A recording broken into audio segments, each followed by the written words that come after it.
Hey everybody, how's it going? I hope you're having a lovely day.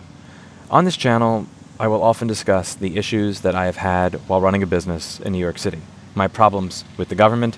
I will bring receipts, I will show you paperwork, I'll show you call recordings so that you can decide for yourself whether or not these are serious issues or whether I'm just being melodramatic. And sometimes I will laugh, sometimes I'll smirk, sometimes I'll smile because of the advice that I received from my dad when I was young. I often asked him when he was going through just trials and tribulations in his life, surgeries, losing careers, losing relationships, why are you smiling? Why are you laughing? And he would always say, if I didn't laugh, I'd cry, and it's better to laugh than to cry. As much as I'd like to not cry, this is just not a laughing matter.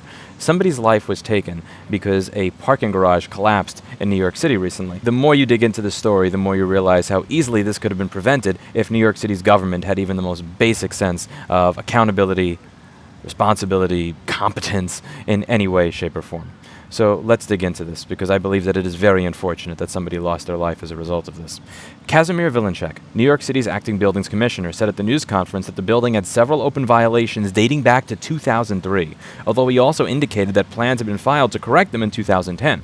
One from 2003 that is listed as open on the department's website cites first-floor ceiling slab cracks and missing concrete covering steel beams. It was unclear on Tuesday whether those conditions had been remedied or might have contributed to the collapse. One of the open violations is from 2003. It is described as a failure to maintain building, and the city called the violation hazardous. The description noted missing or defective concrete in at least one part of the building.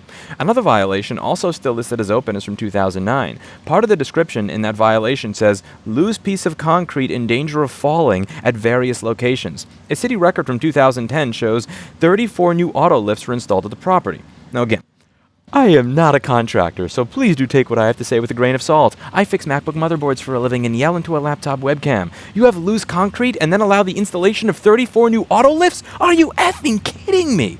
There have been cracks in our building because of the freight elevator shaking our building, Lou said. Now, in another article, it says they claim there's no 311 complaints, which is going to be different from all of these egregious violations. And something I have gone over in some of my other videos is if you actually do want to improve your building or improve your structure because you have issues with your building, good luck doing that in New York City because you'll have to deal with this.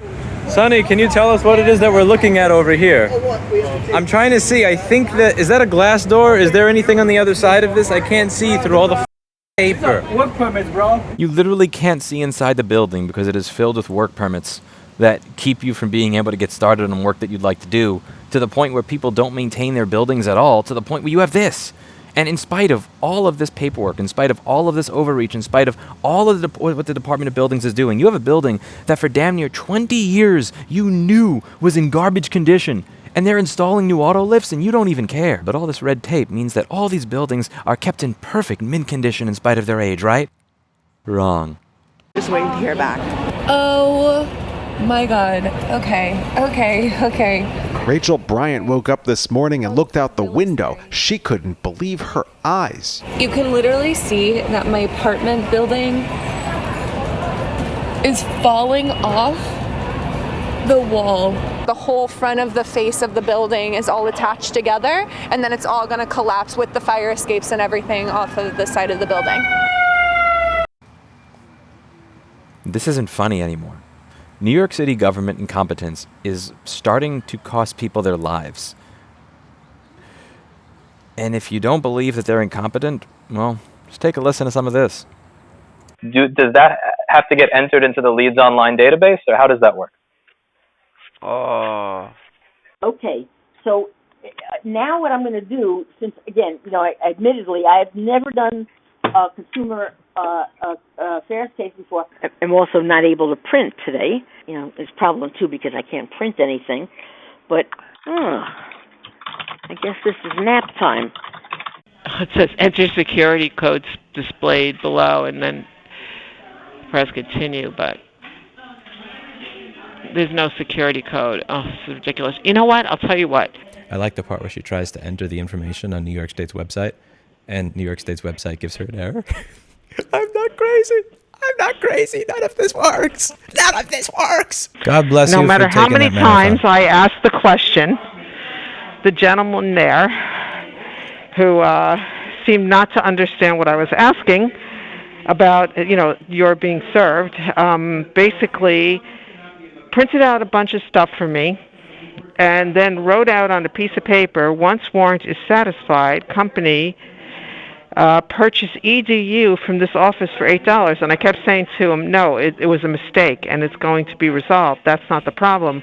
I said that the gentleman wants to know, how did this happen when he wasn't served? And honestly, I guess, I don't know how to put this delicately, the elevator wasn't going to the top over there.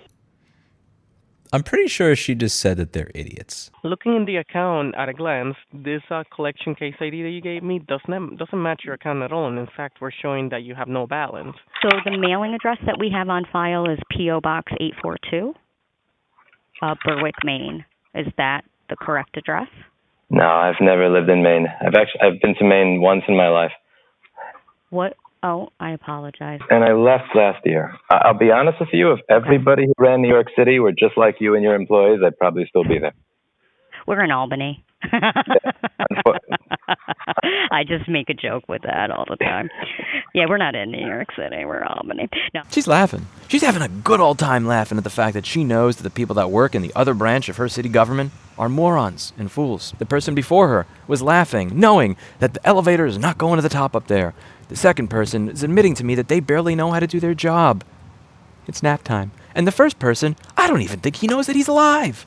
And let's be real. Let's be honest. For a short moment when the only thing that these people could do was ruin my life, was ruin my finances, was ruin my sanity, it was kind of funny. It was kind of funny. Hell, even I was laughing at it. But when these are the people, when this culture of incompetence and fucking idiocy is what is accountable and responsible for whether or not concrete building violations are settled and solved before 34 new auto lifts make their way into a building, when these people can allow these types of violations to exist for literally 20 years with nothing worthwhile happening, it is not funny anymore. New York City's governance culture of a lack of accountability, lack of responsibility, lack of competence, and lack of anything that makes sense or works, at this point, might just be responsible for somebody actually dying. This is not funny anymore. It is not a laughing matter. It is not a joke, and it needs to change. New York City, get your f***ing shit together, or get somebody in there that can do it for you, because there is no excuse for a city with a $100 billion budget to let garbage like this go for over 20 years to the point where a man literally dies because of it. This is the city where you had demagoguing, virtue-signaling pieces of garbage that cared more about their book deals and smiling for the camera, saying things like, if it saves even one life, who cares if you destroy the economy? If it saves even one life. What about this person's life? How many other people's lives may be lost needlessly due to the incompetence of city and state government? When will New Yorkers finally wake up and do something about it? When will they decide that they are not going to stand for being treated like garbage by the people taking $100 billion a year from them? That's it for today. And as always, I hope you learned something. I'll see you all in the next video. Bye now.